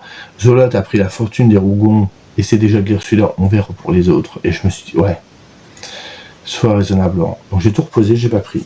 Mais à la place, j'ai pris celui-ci. La fête du maïs, un roman de Thomas Tryon. La couverture, en fait il était comme ça posé dans le rayon et moi j'ai vu la petite tête de mort qui est là et je dis oh ça a l'air d'être bien et j'ai vu la couverture et je trouve que la couverture elle est sensationnelle. Je l'ai payé 2 € celui-ci, j'allais dû vous dire 20 centimes. Je trouve la couverture elle est flippante, non? Je la trouve top. Et en fait on suit une famille, alors le récit, voilà, vous allez voir le résumé n'a rien d'extraordinaire. On suit une famille qui était plutôt urbaine et qui va s'exiler à la campagne. Et arrivé là-bas, ils vont trouver que tout le monde est gentil, tout le monde est sympa avec eux. Donc on nous dit entre guillemets qu'il y aura le colporteur, l'étrange enfant qui prédit l'avenir, la veuve un peu guérisseuse, voilà, les personnalités du coin quoi. Puis peu à peu, ils vont commencer à se dire c'est bizarre, c'est un peu trop parfait, et ils vont se demander pourquoi quelques années plus tôt, il y a une fille qui s'est tuée dans des conditions assez bizarres, et là, la paranoïa va commencer à s'installer. Donc du coup, je me suis dit, ça a l'air d'être pas mal. Et entre-temps, j'en ai profité pour... Bon, c'est un livre qui date, hein, parce que regardez, là, il est taché. Hein. Je dis, je vais aller voir ce livre, comment il est noté. Maintenant, j'essaie de faire ça, parce que des fois, il y a des trucs, je les prends, et il y a des avis des gens, et je me dis, vas-y, c'est pas pour moi. Je suis allé voir, en fait, c'est un livre qui a été édité chez Pocket Terror. Donc ça m'a aidé à décider. Il y avait un avis mitigé et un avis bon. Donc je me ferai mon idée. Il a l'air d'être gros, et en fait il fait que 400 pages. Donc c'est pas si... Non, 350 pages. Pas si énorme. Mais je trouve la couverture vraiment géniale. Et pour finir, j'ai trouvé un livre qui est dans ma wishlist depuis un moment. Si je ne vous dis pas de bêtises, c'est un livre qui m'avait été conseillé, je crois que c'est par toi Florian, tu me confirmeras ou pas, il y a quelques temps. Je crois que j'avais fait l'année dernière, ou il y a 2 ans, ou 3 ans, je ne sais plus, une vidéo sur les sagas. Vous savez que je suis quelqu'un qui aime beaucoup les sagas familiales et tout. Et je crois que c'est Florian qui m'avait dit, ah bah tiens, il y a cette saga-là qui est vraiment bien. Je l'avais mis en wishlist et j'ai dit un jour peut-être. Et celui que j'avais trouvé sur internet, c'était un omnibus. Et moi, les omnibus, vous savez, c'est des intégrales, papier à cigarette et tout, des trucs énormes. Je ne vois pas lire ça, c'est un truc qui peut me flinguer la lecture et pas me donner envie d'y aller. Faut que je me mette parce que je regarde, ça fait 45 minutes que je vous parle. Et du coup, j'ai trouvé la saga intégrale. Elle y était 2 fois, mais la deuxième, les illustrations, elles avaient été bouffées par le soleil. Là, je trouvais que celle-ci était beaucoup plus sympathique. Alors, attendez, je la sors du sac. J'ai pris mon super sac, vous savez, que j'avais trouvé la dernière fois. Que j'aime beaucoup, que je trouve très cool. Donc, j'ai trouvé l'intégrale. Alors, attendez, je vais les mettre dans l'ordre. Donc, c'est la pentalogie de Henri Troyat. C'est les semailles et les moissons. Donc là, c'est le tome 1 qui s'appelle les semailles et les moissons. Le tome 2 qui s'appelle Amélie. Je sais pas si on voit bien la couverture. Le tome 3 s'appelle La Grive. J'aime bien ils sont un peu vintage, j'aime beaucoup. Le tome 4, c'est Tendre et violente Elisabeth. Et le dernier tome, c'est La Rencontre. Donc, on va suivre cette saga qui commence, je crois, un petit peu avant la Première Guerre mondiale et qui se termine pendant la deuxième, parce que j'ai vu sur le résumé qu'on parlait de l'occupation. Et du coup, c'est bien sûr de voir que c'est la Première Guerre mondiale, il n'y a pas besoin de sortir votre Saint-Cyr. Et derrière, on nous dit « Les semailles et les moissons », premier volume qui donne son titre à l'ensemble, raconte l'histoire d'Amélie, jeune fille sage, loyale et volontaire, vivant avec son père, le forgeron Jérôme Aubernat, sa mère Maria et son frère Denis dans un petit bourg de Corrèze. Donc voilà, il n'en faut pas plus. J'ai fait confiance à Florian, si c'est Florian, j'espère que je ne me trompe pas de personne. J'ai vu des gens qui avaient dit que c'était très addictif comme lecture, que c'était très très bien, et en ce moment, on me demandait pas pourquoi. Alors je me suis pas encore lancé, il va falloir que je le fasse. J'ai très envie de lire des trucs sur la Première et la Seconde Guerre mondiale. J'avais déjà évoqué le truc il n'y a pas très longtemps en achetant des livres, je les ai pas lus, mais il faut vraiment que je m'y mette parce que c'est vraiment une thématique qui m'attire. Alors pour combien de temps, peut-être que je vais lire un livre, ça va me calmer, j'en sais rien, j'ai très envie. Donc il faudrait que je me lance aussi là-dessus. Bon, j'aime bien lire des sagas l'été, donc peut-être cet été, en plus je trouve qu'elle fait très printanière, très estivale cette couverture. Donc voilà, et en plus là je vous montre ça, mais j'ai fait des petits achats sur Vinted, j'ai fait des bêtises. Et du coup ça va arriver prochainement. Donc vous ne serez pas étonnés, vu le thème que je viens d'aborder avec vous, de ce qui va arriver, vu ce que je vous ai dit là, ça résume un peu mes achats. Bref, sur ce, je vous laisse pour aujourd'hui. Je pense que je vous ai suffisamment... regardez, je vais vous montrer les achats quand même. Je dis j'ai pas acheté grand chose, mais... sans acheter grand chose, ça fait quand même beaucoup, parce que à part tous les bouquins, ça m'a coûté moins cher que ce carnet quand même. Donc voilà pour les achats livresques du jour. Malgré tout, ça m'a coûté 5,80 € je crois, 90. Donc ça m'a vraiment coûté pas cher, donc je suis très heureux. Donc comme quoi des fois l'occasion c'est la vie. Sur ce, je vous laisse parce que ça va faire 50 minutes que je vous parle, il est plus que temps que j'essaye d'aller lire ma partie de l'ALC, parce qu'on commence l'ALC, j'ai pas encore lu, et mon copilote a déjà terminé, et en plus il faut que je m'excite un peu parce que demain je me lève super tôt, que j'aimerais pas qu'il y ait les yeux qui piquent quand je me lève. Je vous laisse là et je reviens vous parler de ces livres là et de la lecture commune si j'ai fini entre temps.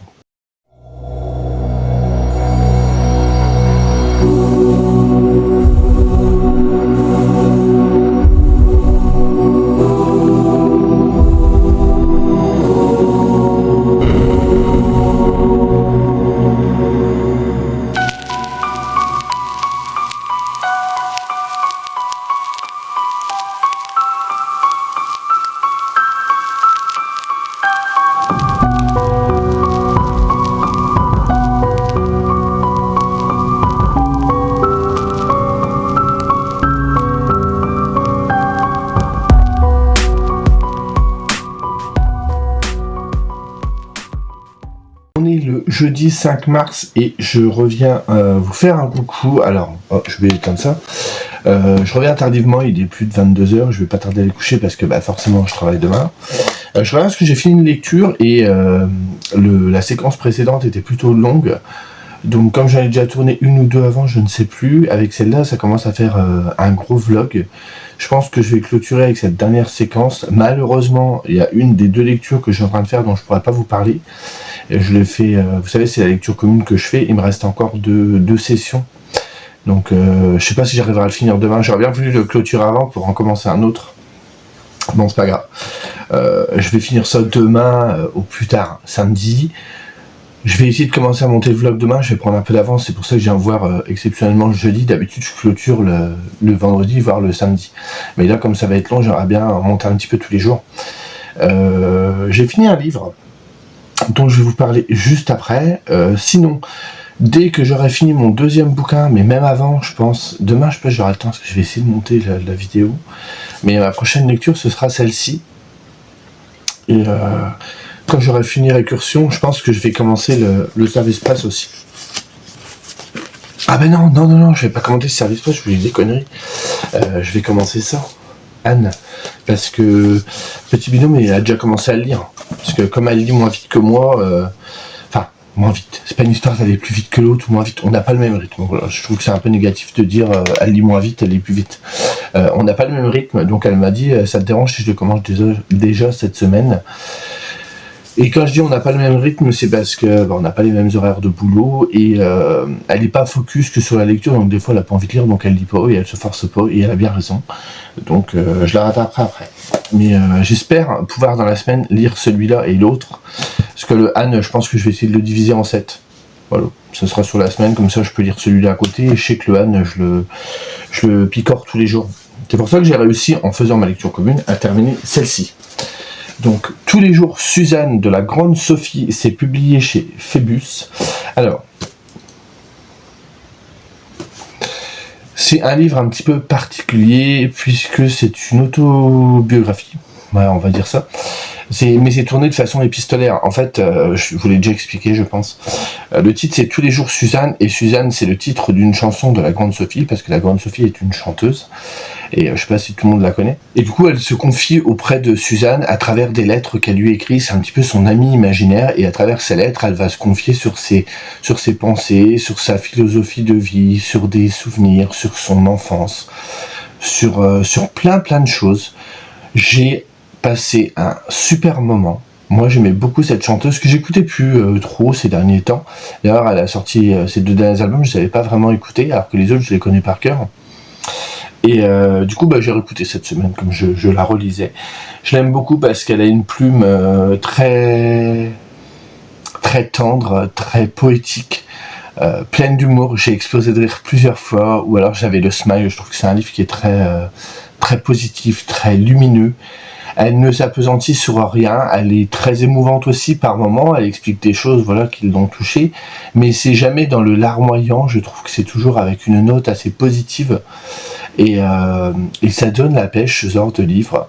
Elle aborde plein de sujets, même des sujets un peu plus délicats, comme le fait qu'à 28 ans, on lui a déjà dit trop vieille. 28 ans.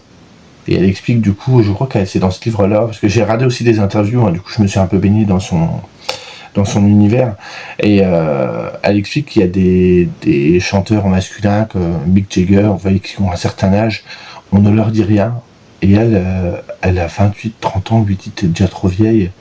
Donc il y a ce côté féministe aussi qu'elle veut revendiquer avec le fait du jeunisme et tout. Donc c'était vraiment très cool. J'ai un petit peu postité, je le fais pas souvent, j'avoue, parce que je reviens jamais. Mais j'avais envie de le faire, et je trouve qu'elle a des phrases qui sont top. La première, alors je vais vous les lire pour une fois, c'est pas souvent, je vais copier un petit peu Adeline, c'est Adeline qui fait ça en général. J'ai attendu que les années filent. J'ai toujours souhaité être grande pour savoir ce que j'allais devenir. Maintenant que je le suis, tout me dépasse. Je veux que le temps s'arrête, mais si le temps s'arrête, c'est que je suis morte. Je suis pleine de contradictions. Moi, je trouvais que c'était vrai, parce que moi aussi, je voulais devenir grand quand j'étais petit pour savoir ce que j'allais devenir, et maintenant, j'ai plus vraiment envie. Ah oui, là, elle cite Marguerite Yourcenar. « Notre grande erreur est d'essayer d'obtenir de chacun en particulier des vertus qu'il n'a pas, et de négliger de cultiver celles qu'il possède. » C'est tellement vrai. Ces moments passent comme des éclairs, Suzanne. L'éphémère laisse un goût qu'on n'oublie pas. C'est vrai, l'éphémère, c'est profiter de l'instant et ça peut laisser de beaux souvenirs. Là, donc je peux vous lire, hein, c'est vraiment un passage qui est très court. Elle dit: oh là là, Suzanne, je me suis réveillée avec une barre, une diagonale sur le menton. J'ai frotté et ça part pas. Et merde, je l'attendais pas à cet endroit, celle-ci. Une ride. Dans ride, il y a dire. Ma peau parle. J'aime beaucoup l'intelligence de ce qu'elle dit. Chaque génération va mourir avec la culture de sa jeunesse. Les musiques sont des Madeleines de Proust, mais tellement. Quand j'étais enfant, je courais pour décrocher le combiné et toute la famille voulait l'écouteur. Depuis que le nom s'affiche sur nos cadrans, le monde est devenu sélectif et nos téléphones ont des oreilles. Qu'est-ce que vous voulez que je dise de plus? Tu restes dans mes souvenirs, un coquillage sur lequel je pose mon oreille pour écouter mon histoire. J'ai fouillé dans la grande armoire du passé. C'est parfois le bordel, mais j'y vois plus clair. Tu auras été mon électrode, mon stimulant, ma vitamine. Donc là, elle dit au revoir au personnage imaginaire auquel elle écrivait, parce qu'elle s'est rendue compte qu'au bout d'un moment... parce que je crois que c'est des morceaux choisis, mais qu'elle lui a parlé pendant très très longtemps. Et là, elle lui dit qu'il est temps qu'elle passe à autre chose. Elle passe trop de temps sur son PC à lui écrire, et voilà, elle va un peu reprendre l'air. Et voilà. Je peux pas en dire beaucoup plus, parce que ça reste quand même une autobiographie. On accroche ou on n'accroche pas. Voilà, c'est une... autrice, compositrice, interprète, donc elle a le sens des deux mots et du rythme. Mais voilà, si on n'aime pas l'artiste, ça va être plus dur de se diriger vers l'ouvrage en question. Moi j'ai adoré, je l'avais vu qu'il était sorti parce que je la suivais pas sur les réseaux, je me suis rendu compte, donc maintenant je la suis.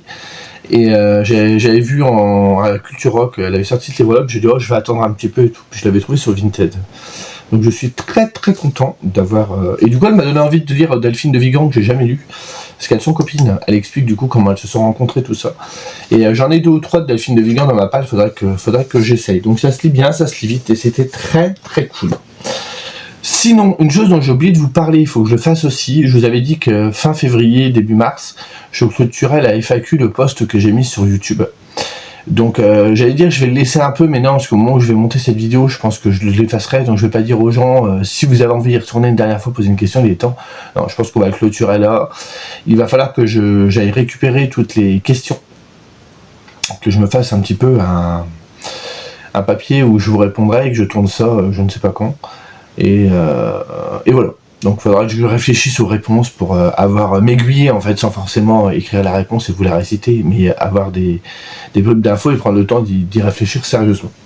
Sinon, encore une fois, il y a eu des réceptions. C'est du Vinted. Ce mois-ci, je sais pas, on est sur thématique occasion, mais c'est commence à être beaucoup parce que je me dis, j'ai encore un colis qui doit arriver. Il y a quand même 5 livres dedans. Donc vous verrez ça dans le prochain vlog. Mais le truc qui me fatigue, c'est que j'ai vendu, vous savez, j'ai fait du tri. Donc dimanche, j'ai pris mon courage à deux mains, j'ai tout posté. Ça m'a pris longtemps, mais je l'ai fait. Je mets mes livres vraiment pas chers, même peut-être pas assez cher, j'en sais rien. Mais il faut que je me débarrasse de tout ça. Donc forcément, les gens affluent pour acheter, ce qui est normal, je serai le premier à le faire. Et du coup, j'ai eu 10 colis à préparer, et franchement il y a au moins 20 bouquins d'un coup qui sont partis. Ça faisait longtemps que j'avais pas fait du Vinted, c'est sport. Et j'en ai eu quelques autres qui sont partis derrière, et donc il y en a qui rentrent, donc c'est pas bien. Je ne fais pas sortir pour qu'il y en ait autant qui rentrent, donc il faut que je me calme. C'est vrai que la février c'était un petit peu compliqué, mars c'est très mal parti, mais bon. Bref, je suis d'abord allé en boîte à livres, celle que j'ai été la dernière fois, j'ai retrouvé des trucs, je suis passé devant, je dis vas-y je vais aller voir. J'ai retrouvé un Amélie Nothomb, en fait c'est la bibliothèque du Bled qui en dépose. Donc je trouve ça cool parce que le livre est en très bon état, il est couvert. Je sais pas si je vais les garder, les Amélie Nothomb honnêtement, parce que ça se lit assez vite et tout, mais il faut vraiment que je m'y mette, je l'ai toujours pas lu cette autrice, elle est plus que temps. Oh c'est rigolo, ils ont laissé le truc de bibliothèque, avec les gens qui ont emprunté et tout. Ah je trouve ça trop bien. Je vais le laisser dedans. Donc là, c'est le titre Les Catilinaires. Donc je ne sais pas de quoi ça parle, je n'ai pas lu derrière. Donc je verrai bien. Une deuxième que j'ai trouvé, c'est petite dédicace à Adeline, parce que je l'ai vu, j'ai pensé, j'ai dit tiens, il faudrait que j'essaye. Je n'ai jamais lu cet auteur, c'est Kafka. Il y a la Métamorphose et autres récits.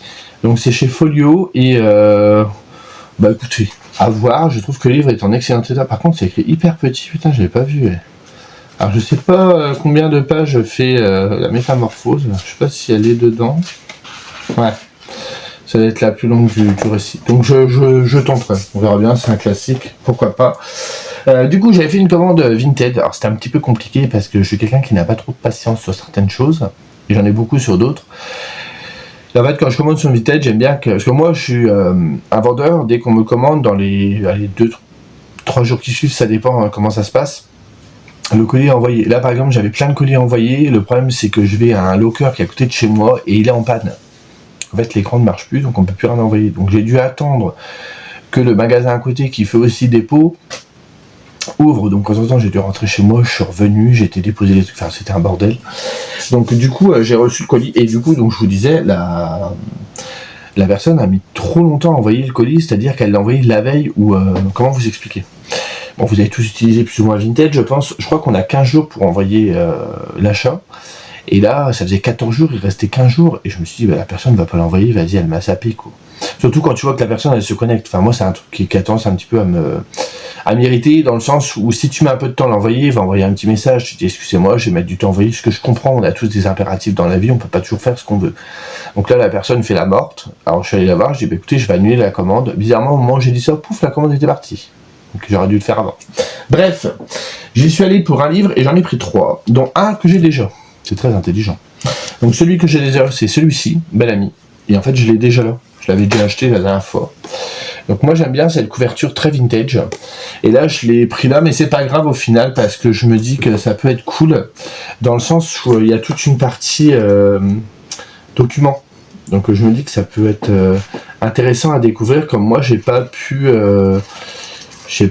mener tant d'études que ça. Hein. Moi, je me suis arrêté à la terminale. J'ai pas été à la fac. Et c'est pas un texte que j'ai étudié en cours. Moi, j'avais étudié le Horla, dont je me souviens plus du tout le cours que j'ai eu là-dessus. Donc là, je me dis que je pourrais de moi-même apprendre des choses. Alors, c'est une vieille édition parce que c'est marqué bac 2000, 23 francs. Donc, oui, c'est vraiment une vieille édition. Mais du coup, ouais. Donc on nous dit Bel Ami ou l'irrésistible ascension de Georges Duroy, l'histoire d'une ambition assouvie à travers l'argent et les femmes dans le Paris fastueux des années 1880, qui inspire à Maupassant son roman le plus balsacien. À voir. Donc avec toute une partie d'études. Bref, je vais en profiter pour ranger en même temps que vous êtes là. Voilà, je les avais, parce que je me suis rendu compte la dernière fois que je les avais rangés. Et après je me suis dit, mais pourquoi t'as rangé, Laurent? Faut que tu montres...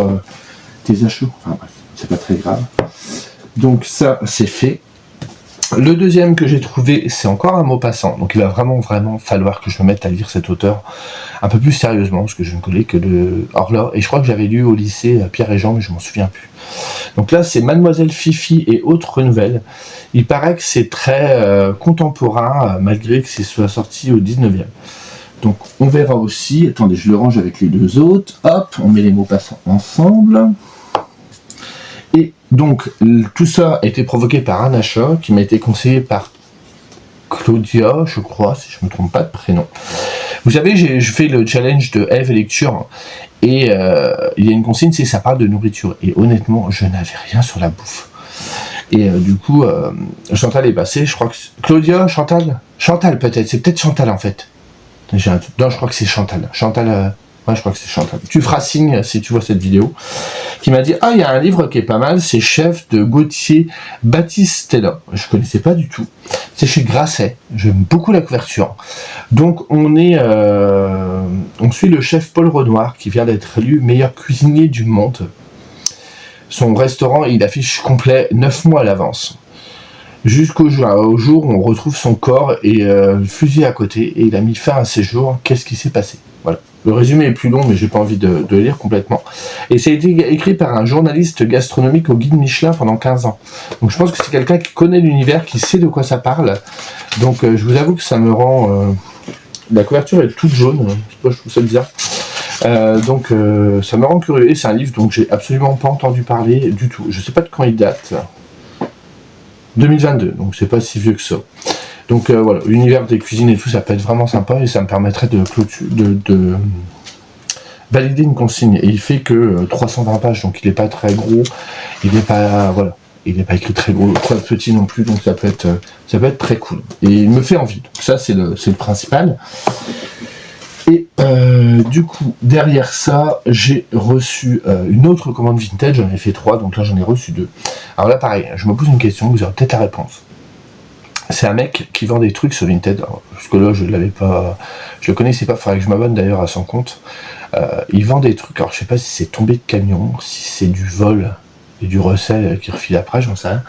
Mais c'est des trucs neufs et des trucs qui sont sortis mais récemment. Vous savez, je fais le manga Berserk dans l'édition Deluxe qui vient de commencer chez Glénat, si je vous dis pas de bêtises. Et j'ai failli acheter le tome 4 la dernière fois, mais j'ai dit, oh, vas-y, attends, Laurent. Il va pas disparaître tout de suite. Bon, c'est quand même une édition qui coûte 25 €. Il y a 2 tomes dedans, c'est vraiment des très beaux trucs. Et là, ils vendaient le tome 4 à 19 €. Je me suis jeté dessus. Donc, j'ai pas gagné énorme au niveau dessus, mais c'est toujours ça de prix. Et vous voyez, il est encore emballé, quoi. Donc, je sais pas, je pense que c'est tombé de camion. Après, moi, c'est pas mon problème, hein, je vais juste acheter le truc. Et le deuxième, alors j'avais déjà le tome 1. C'est Les Mystères de Paris de Eugène Sue, qui était sorti, je sais plus, l'année dernière ou il y a 2 ans. Ils avaient voulu, je pense, surfer sur le succès de l'Aquator en sortant un vieux titre. Là, on est vraiment sur un truc qui date. Parce que j'ai vu dernièrement une pub de Game Master. Alors, je sais plus si c'est sorti chez quel éditeur, je ne sais plus si c'est Point, 10-18, je ne sais plus trop. Et Game Master aussi a ressorti ce titre. Là, vous le verrez, c'est une édition de Game Master. Et en fait, ce roman, Les Mystères de Paris, la Gondesse explique dans le réel que c'est un roman feuilletonnant. Donc en fait, c'est sorti dans un journal, je crois que c'est toutes les semaines ou un truc comme ça, et les gens étaient vraiment accros parce qu'à un moment, l'auteur s'est fait arrêter, et l'histoire du coup ne continuait pas dans le journal, et ils ont dû le relâcher parce que ça faisait polémique, les gens voulaient absolument savoir la suite. Et quand son histoire s'est stoppée, parce qu'au bout d'un moment, il a dû arrêter son histoire, celle qui a suivi derrière, c'est le Comte de Monte Cristo, de Alexandre Dumas. Donc je trouve que c'était pas mal. Et il faut savoir que dans Les Mystères de Paris, le personnage principal s'appelle Rocambole, d'où l'expression rocambolesque. Voilà. Je place ça là, je pense que certains d'entre vous savent déjà, mais bon, je le dis, je l'ai entendu, je trouvais ça pas mal, la petite anecdote. Donc c'est un livre qui est reparu chez Gallmeister dans son intégralité, dans leur collection classique, et c'est la collection Littéran. C'est une collection qui a un certain prix, que moi je voulais découvrir pour savoir la qualité des ouvrages et tout, et j'ai jamais franchi pas, je voulais le faire avec Tom Sawyer, mais je trouvais que c'était un petit peu cher. Et là par exemple, l'édition que je vais vous montrer, neuve, elle vaut 55 €. Je l'ai eu un petit peu moins cher quand même, mais voilà, j'ai sauté sur l'occasion. Donc je trouve que c'est un très bel ouvrage. L'image est très très simple, mais je la trouve très jolie. Donc vous avez les 4 tomes. Donc là, c'est réparti du coup en 2 volumes. Et on nous dit, la justice, c'est comme la viande. C'est trop cher pour que les pauvres en mangent. Voilà, c'est très basique, hein, mais je trouve ça très chouette. Donc il est encore emballé, vous voyez, c'est pour ça que je trouve ça bizarre. Et ça vient de sortir, puisque j'ai vu le réel il y a quoi, la semaine dernière. Donc c'est quelque chose d'assez récent. Et pareil, je savais pas que ça allait sortir. Donc on va suivre un mec, je pense, qui enquête. Donc à voir si ça va me plaire ou pas. Bref, donc voilà pour cette dernière session de ce vlog. Je vais vous laisser ici, je vous remercie de m'avoir suivi. N'hésitez pas à me partager en commentaire vos derniers achats, vos derniers coups de cœur, lectures et tout.